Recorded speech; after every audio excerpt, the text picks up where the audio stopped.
Okay, one, two, three. Happy Thursday, everybody. Thank you for everybody that's joining us again live via Zoom on streaming and everywhere everybody is. We are like every Thursday, we are here to do our Ask the Lender, but today's Ask the Lender, we gave it a flip around. We wanted to focus on inventory, listings that are not being sold, listings that are out there for sale, and what tools can a lender like that guy that you see there has to help you make sure you get your listing sold. So if you have a listing that is stagnant, not moving, not selling, uh, we have a couple of questions, but you can always jump in and we gladly to help you. But my name is Ernesto Vega, for those watching me on social media for the first time. My co-host is the intergalactic manager, area manager for CMG Vista Prime Group, Mr. Ruben Crispino. Yes, the man, the myth, the legend himself. How are you, Ruben? Well, God, I don't know if I can live up to that kind of introduction. I mean, the Yeah, no, galactical thing, it's like but I'm doing well. I'm doing well. It's Thursday. Getting closer to the weekend here. Not that we take weekends off, but it's always good to have the weekend around the corner here. Um, Thank you for inviting me. For those of you that don't know me, my name is Ruben Crispino. I am the regional manager for CMG Home Loans, the Prime Group at CMG Home Loans. We're one of the largest independent mortgage banking companies in the country. We're in all 50 states, 350 branches. I kind of run the South Florida market for CMG and offer all sorts of loans, pretty much anything under the sun. fantastic, fantastic, fantastic. All right, Ruben. Like I said, we were gonna chat about incentives and what can we do to get our listings that are not moving sold, right? So everybody's talking about rate buy downs and different things that we can use, right? So I have a couple of ones that everybody maybe have not thought about. So I was gonna go down that list, and then you can give me some feedback on your take if those you think will move the market. And then I had a couple of questions to ask you on how to market these things. So the most common one out there right now, Ruben, is interest rate buy downs. Now, with those, there are two types. They're temporary and permanent. What's your take on both of them? Well, they're both good. They're both good. I mean, the temporary buy down is a little less expensive for the seller, right? So because obviously the word temporary, they're only buying the rate temporary for their buyer. Typically, they can do a 3-2-1 or a 2-1 or a 1-1 buy down. We're not going to get into rates or cost about that, but there it is something to look at where your buyer would benefit from that lower rate for the first 3 years after, or 2 years, whatever they choose. After those 3 years are up, it returns back to the standard rate going forward. Some people need a little help. This is a great program for like first-time home buyers that are just maybe getting their first job out of college and expect to move up in the ranks of the company they work with. New attorneys, new lawyers are great examples of 3-2-1 buy down. Works really well because they expect their income to jump in year 3 quite a bit. And like I said, they're not very expensive for your seller. It's definitely something I would consider. Then you have the permanent buy downs, which I think gives you a whole different perspective on everything. The permanent buy down is exactly what it says. It's permanent. Once the seller pays for the permanent buy down for the buyer, it's like that for the term of the mortgage, 30 years, 15 years, whatever mortgage the buyer decides. The advantage beyond it being permanent is also that the buyer now qualifies at the permanent rate. So it's a lower rate.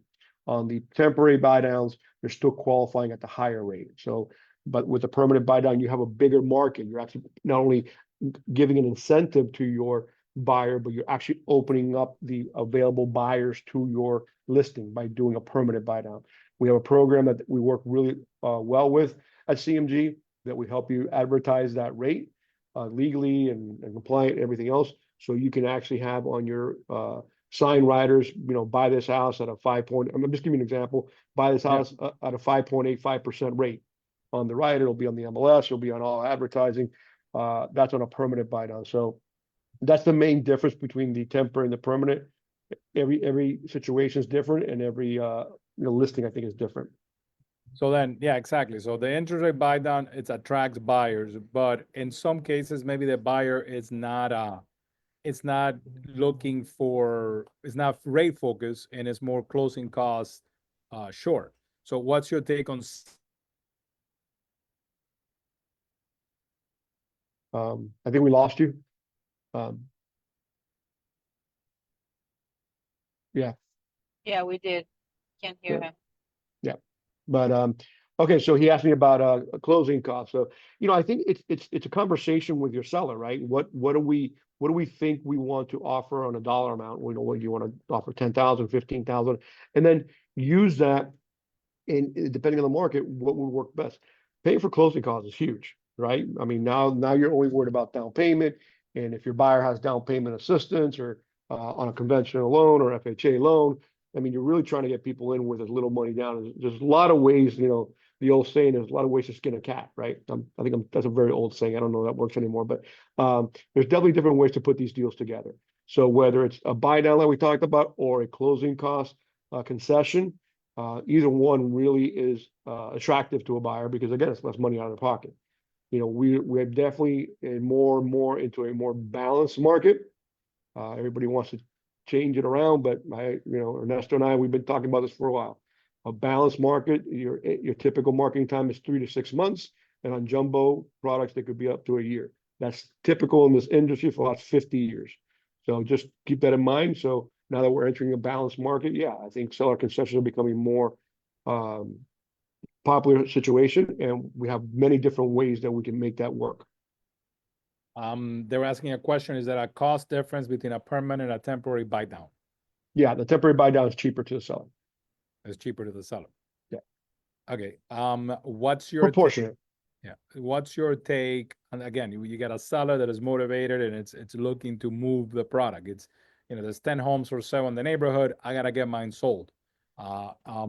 Prepaying HOA taxes and insurance instead of the other two buy down, the other programs we talked about. Yeah, so that's Does an that affect the loan process or? it does not. It does not because again, they're still going to qualify at the full payment, right? So that does not really help as far as getting approved for the purchase. But obviously it can be very attractive to somebody looking to gain a benefit, for the first 2 years. Again, depending on what their situation is, they're going to be there, how long they're going to be in the property and if they're in a job situation where they expect to make more money in a short period of time. Okay. Does that apply to all these condo assessments that are taking place now? Could a seller say, hey, for the next 3 years, I'm gonna, just leave a prepaid for you? Yeah, you can definitely do that.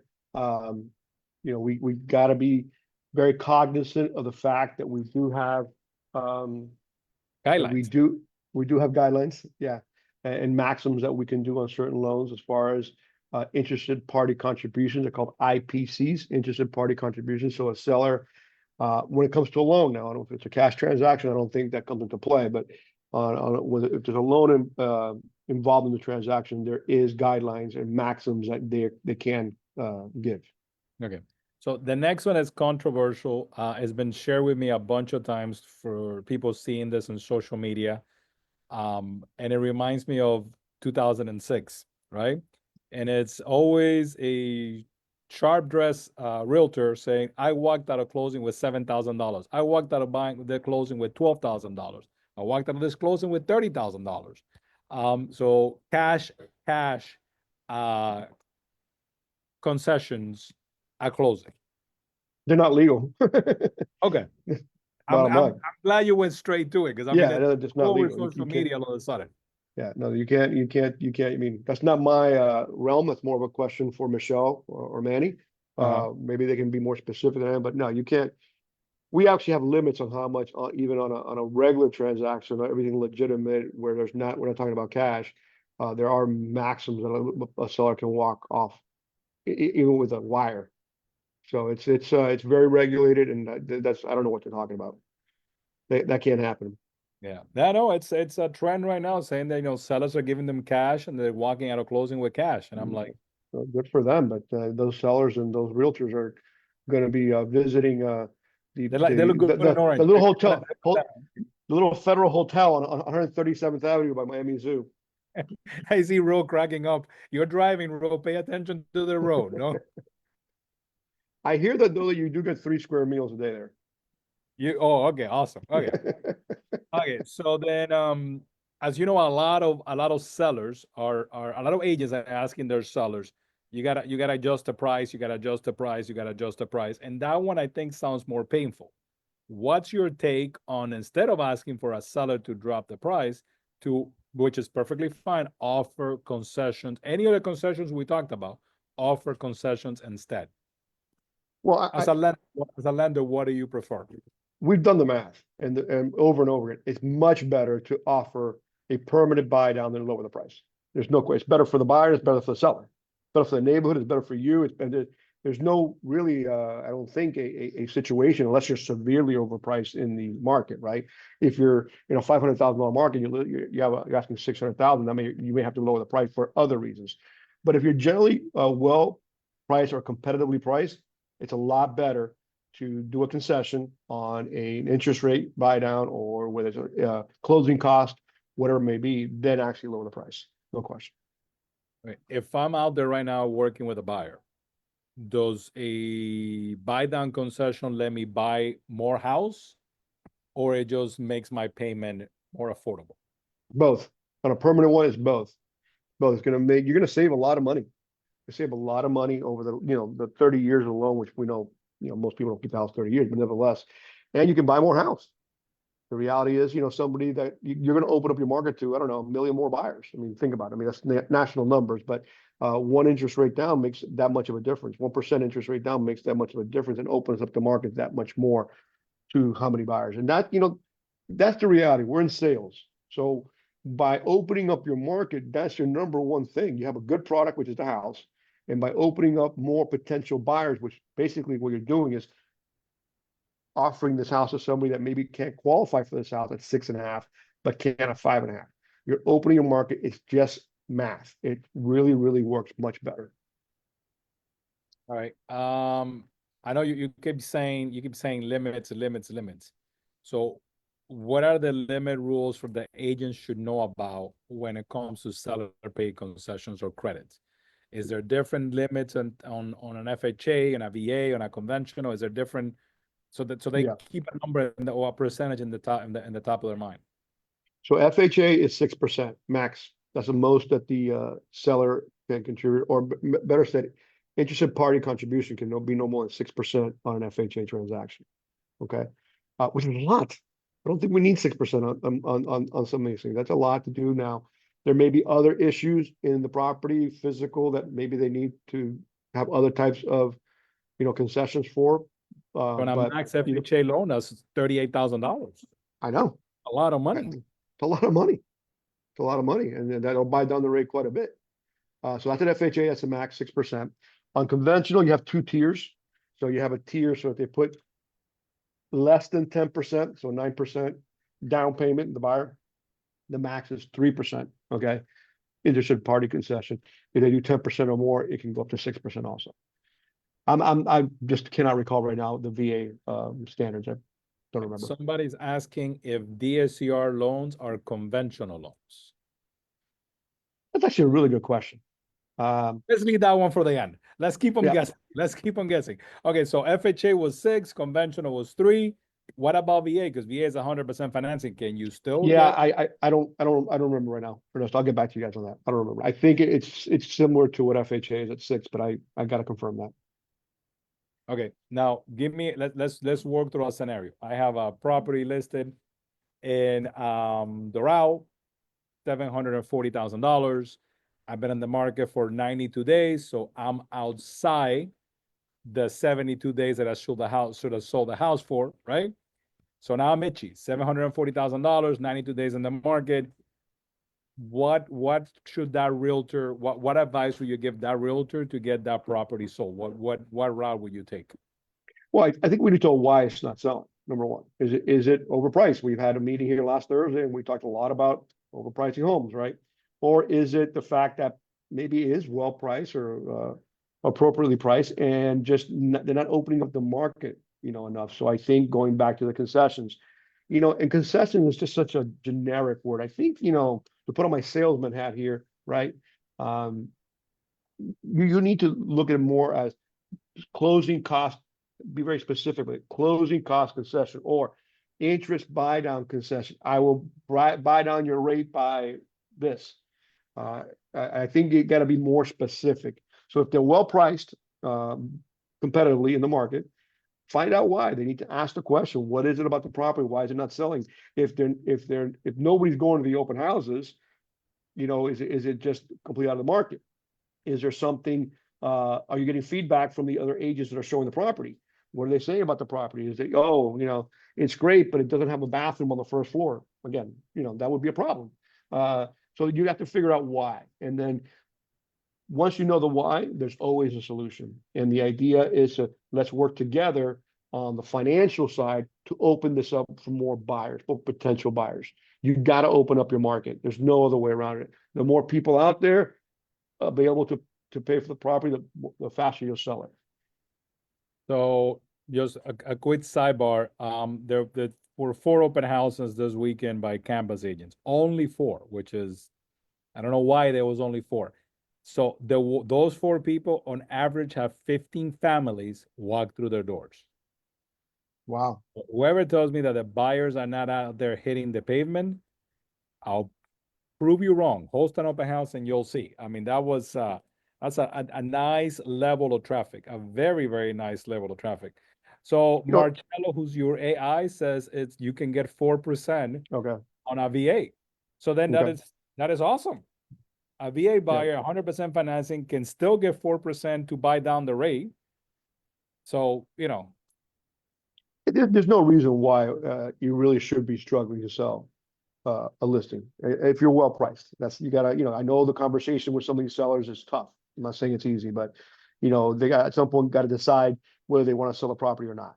And if, why waste time with something is just not going to sell? I like your advice that you give them. Get lower the price and get an extension on the listing extension. That's awesome. Where you keep it in house.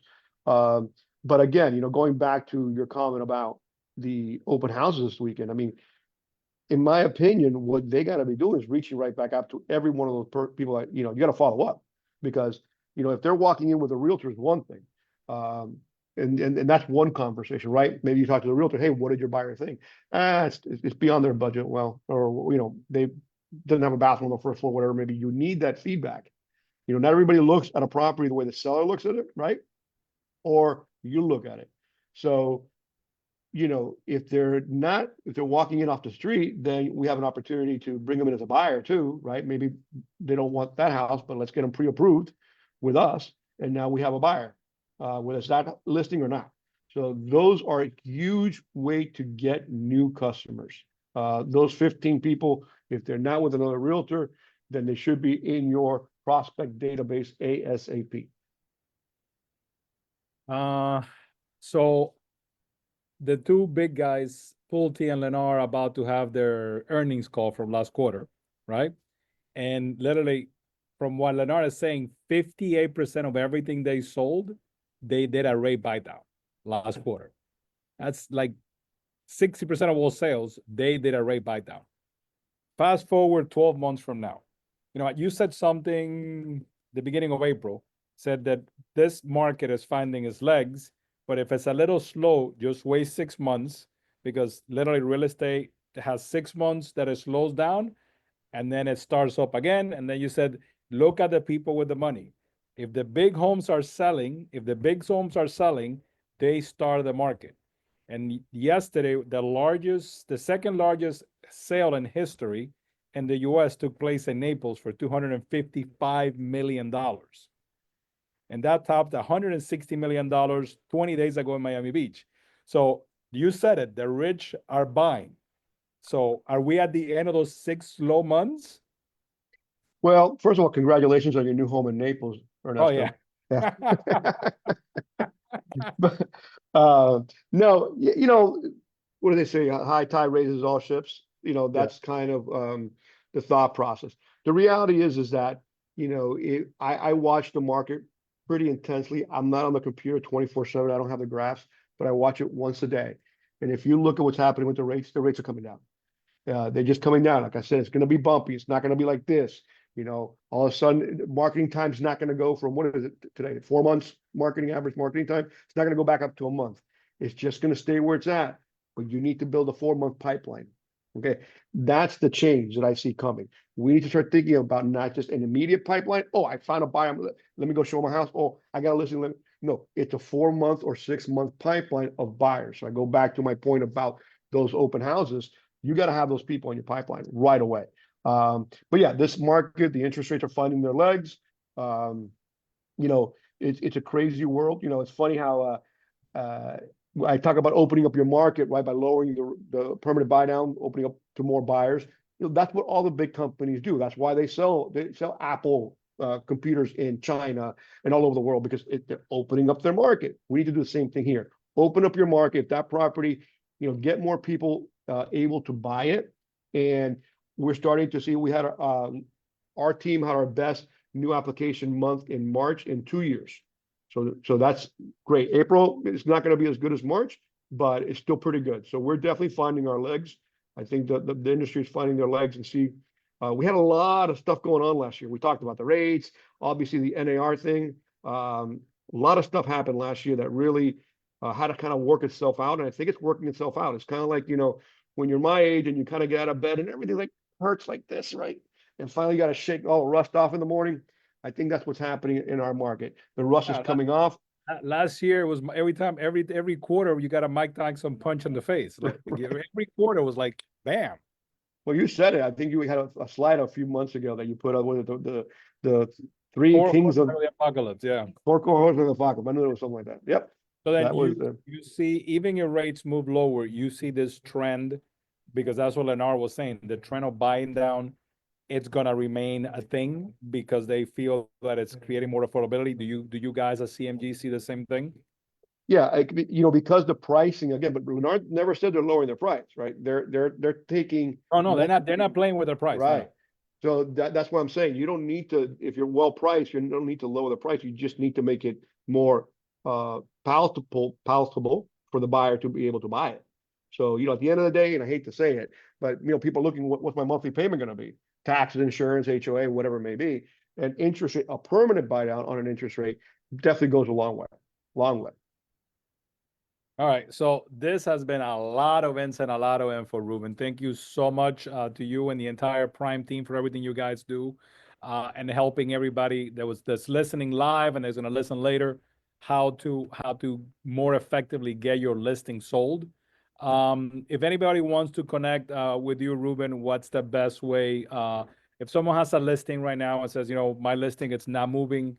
I thank you for everything you said, Ruben, but I still want to have a conversation to see what I can do. Maybe you can help me talk to my seller.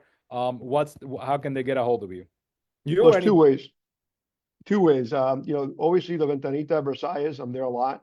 And then my cell phone, call me or text me, 954-661-2790. I'm really good about calling everybody back, but you need to leave me a message or text me. Yeah. Okay, so then in closing, DSCR loans, are they conventional loans or not? So I think technically they are. When we talk about them, we call them non-QM loans, non-qualified mortgages. Okay. So they're not the same as a regular conventional loan, which would be considered a Fannie and Freddie Mac loan. But I think technically they are considered a conventional loan. All right, fantastic. Thank you so much, Ruben. See you around the offices. Everybody have a productive rest of your week. Get your open houses in. The public is out there. See you around. Bye-bye, guys.